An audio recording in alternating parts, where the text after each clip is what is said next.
Imagine a boat race that isn't just about strength and speed, but also about mysticism and spirituality.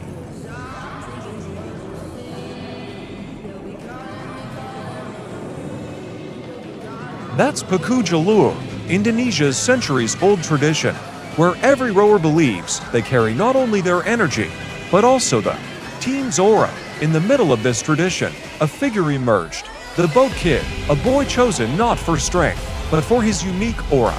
The community believed he could channel luck and spiritual energy to push the boat beyond human limits.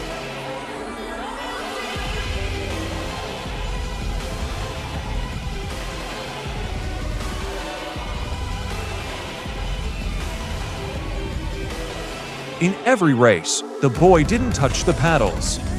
He stood at the front of the team, like a spiritual guide, emanating what they call aura farming, a way of focusing the collective energy of the team into a single point.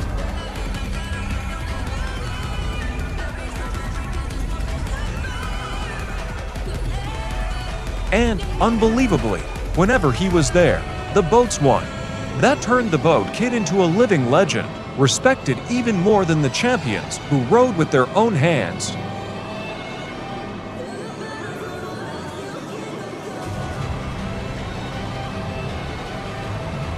Over time, his story spread beyond the villages.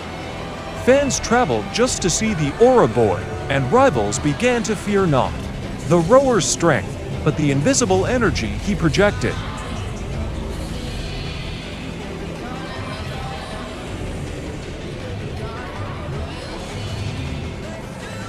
Some say it was all coincidence. Others swear his spiritual power changed the outcome of races. But the truth is, his name is still remembered as the greatest mystery of Pacu Jalur.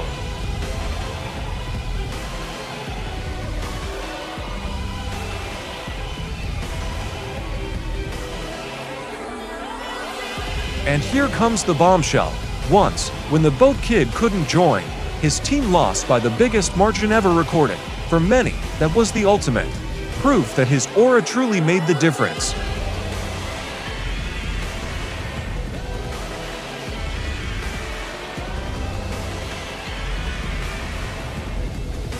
In the end, the legend of the boat kid proves that in sports, sometimes what drives champions isn't just training and effort, but also belief in the unseen.